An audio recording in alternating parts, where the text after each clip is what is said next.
Halo teman-teman, selamat pagi teman-teman, apa kabar? Semoga teman-teman sehat hari ini ya. Teman-teman, hari ini tanggal 25 Desember 2024, Natal ya teman-teman. Jadi ini musim hujan juga teman-teman ya.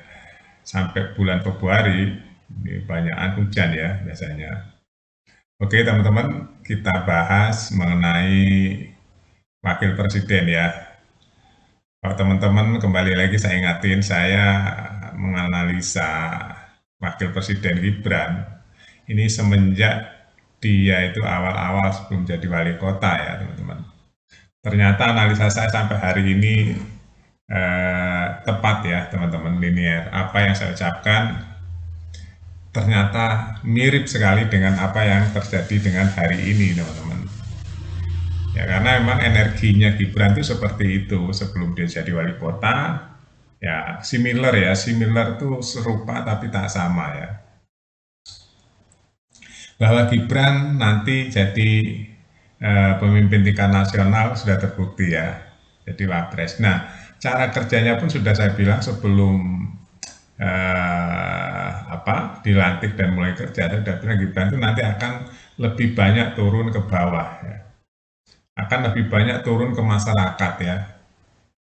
Itulah analisa yang sebenarnya nggak gampang, nggak sulit teman-teman ya. Kenapa ya? Karena memang Gibran itu energinya masih kuat ya, tenaganya masih kuat, usianya masih muda, terus karakternya juga seperti itu, dia memang belusuan terus teman-teman. Jadi wali kota juga sama. Nah sekarang mirip-mirip ya, jadi wakil juga sama ya, belusuan kemana-mana. Nah ini pas di Medan ya teman-teman. Gibran ini meresmikan stadion ya. Stadion sudah dibangun, direvitalisasi ya teman-teman. Sekarang sedang proses, nanti Medan akan memiliki stadion yang bagus ya. Jadi komplek olahraga yang bagus, di situ macam-macam olahraga ada. Itu yang pertama.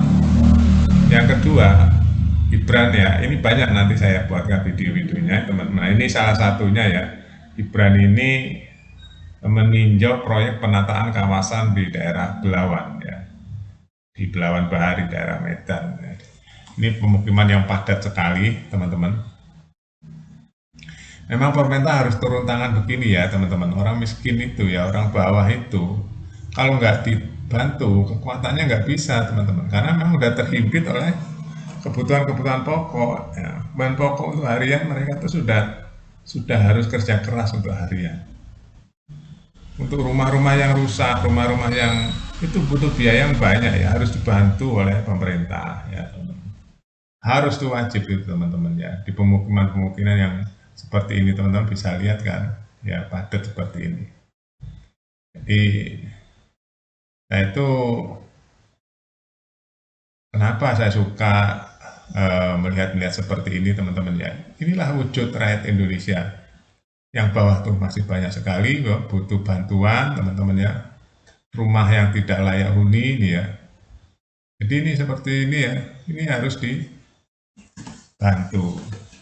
Itulah rakyat Indonesia teman-teman ya. Jadi kita fokus dulu ke dalam negeri ya, apa yang harus benahi ya. Terus fokusnya Presiden Prabowo juga bagus tuh ya, sumber daya ya, terus mandiri di sumber daya seperti energi, sumber daya pangan itu sekarang sudah digenjot. Kemungkinan 3 tahun lagi Indonesia sudah berlimpah ya, pangan Indonesia ya, khususnya padi, beras tuh ya, itu diperkirakan akan oversupply ya, maksudnya banyak stok gitu, tidak impor lagi karena digenjot pertaniannya di mana-mana. Indonesia itu sebenarnya kalau dikelola dengan benar ya teman-teman, pertaniannya itu udah cukup ya untuk mandiri, untuk mengurusi dalam negeri sendiri, nggak usah impor-impor. Terbukti kan bisa, selama ini kan udah nggak impor lagi teman-teman. Nah sekarang sudah mulai digenjot lagi oleh Presiden Pak Prabowo, mungkin lebih masif lagi ya.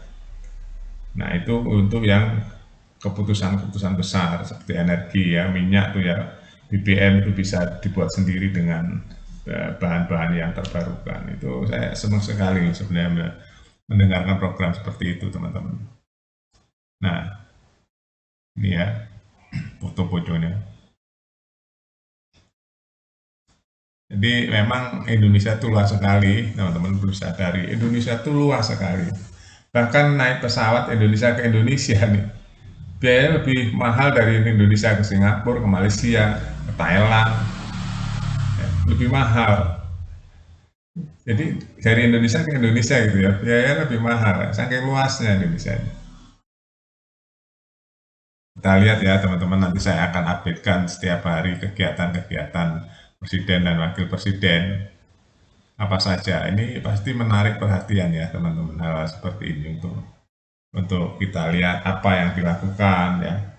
Rumah-rumah yang nggak layak dibantu untuk dibenahi. Ini ikut seneng ya ngelihatnya teman-teman. Bayang nggak ya? Jadi kalau kita rumahnya bocor aja teman-teman, kalau nggak punya uang, ya kita pikirkan waduh bocor nih. Karena nggak punya uang, itu benernya gimana? Itu banyak rakyat Indonesia yang masih seperti itu. Nah, itu butuh dibantu teman-teman. Dan itu butuh pemimpin yang kreatif. Nah, salah satunya pemimpin yang kreatif itu Gibran. Di Solo juga banyak ya rumah-rumah dulu yang nggak layak. Dicarikan CSR, dibangun menjadi layak, ditata menjadi rapi. Itu teman-teman. Oke, nanti kita lihat lagi ada beberapa nih ya teman-teman kegiatan Gibran, salah satunya memberikan bantuan bibit pangan ya, bibit padi yang sekarang sedang digalakkan untuk pertanian modern juga. Ya, sementara ini dulu teman-teman, nanti kita lihat lagi kegiatan-kegiatan presiden dan wakil presiden ya setiap harinya. Sampai jumpa.